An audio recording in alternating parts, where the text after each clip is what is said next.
d'abord juste un tout petit mot, parce qu'à un moment donné, au niveau de l'introduction, j'ai entendu le mot bidonville pour vous signaler que nous avons publié un 4 pages sur cette question à Bangkok, mais c'est pour l'évacuer, c'est pour ne pas en parler. Moi, ce qui m'a frappé dans toutes les présentations ou les questions, c'est le temps. C'est-à-dire que je trouve qu'un élément absolument essentiel, évidemment, des villes, c'est leur temps long de construction, leur temps extrêmement long de construction. Et je suis même en dessous de la réalité. Et le fait que vous ayez pris justement des exemples dans, je dirais, des passés plus ou moins anciens est particulièrement intéressant, parce que ces espaces qui ont été conçus il y a fort longtemps, ils fonctionnent bien aujourd'hui néanmoins. Parce que c'est ça qui est intéressant. C'est-à-dire que, alors même que la maîtrise d'ouvrage les avait conçus avec une idée et des cultures qui, d'une certaine façon, ne sont plus exactement les mêmes aujourd'hui, n'empêche qu'il y a des valeurs en quelque sorte essentielles qui fonctionnent encore aujourd'hui.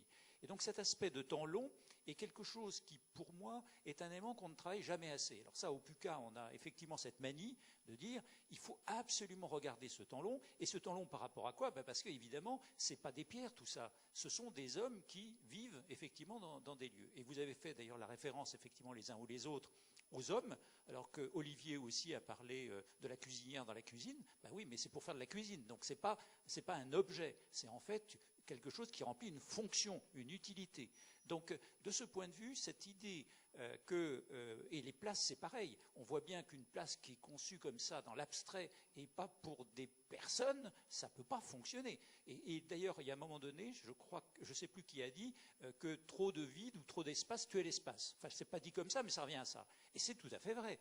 Et ça, de ce point de vue, on le voit tous. Et une des difficultés de ce point de vue, me semble-t-il, dans les espaces créés de toutes pièces aujourd'hui, dans des espaces en particulier de rénovation urbaine, enfin dans des zones de rénovation urbaine, c'est que, alors là, je ne suis pas sûr qu'on sache véritablement recréer ces espaces. C'est-à-dire qu'il n'y a pas suffisamment, et là je rejoins tout à fait ce que vous dites, de réflexion, mais intégrée sur ces questions. Et avec l'idée que vous avez dite, heureusement que vous l'avez dit, que Internet changeait tout. Parce que bien entendu, les places étaient quelque part quand même des zones de flux. Est-ce que c'était des flux pour faire le marché? Est-ce que c'était des flux pour se rendre du pouvoir politique au pouvoir religieux? Enfin, peu importe.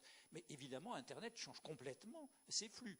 Et alors, quant à la mixité sociale et que les places soient des espaces de mixité sociale, pardonnez-moi, mais là, j'ai des doutes.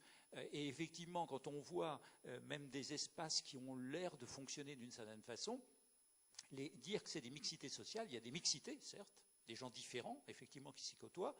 Est-ce que ça a une dimension sociale? Bon, là, j'ai beaucoup plus de doutes.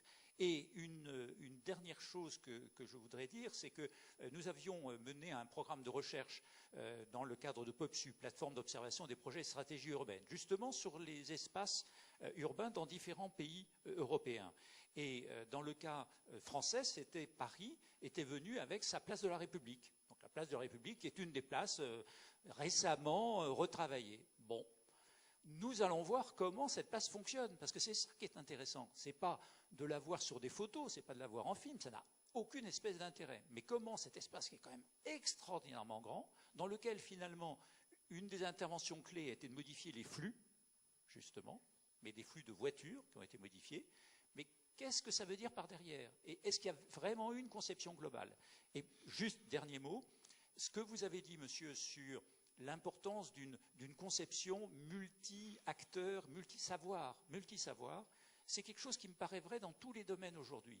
De la même façon, lorsque vous concevez des bâtiments aujourd'hui, qui soient pour le logement ou autre chose, si on n'a pas l'ensemble des acteurs effectivement autour de la table, l'ensemble des spécialistes, l'ensemble des experts, l'ensemble des professions, on a de mauvais projets. Et de ce point de vue, c'est pas seulement alors on peut dire c'est au maître d'ouvrage d'appeler effectivement l'ensemble de ces acteurs, mais on a aussi des procédures qui n'aident pas forcément. Merci Manu.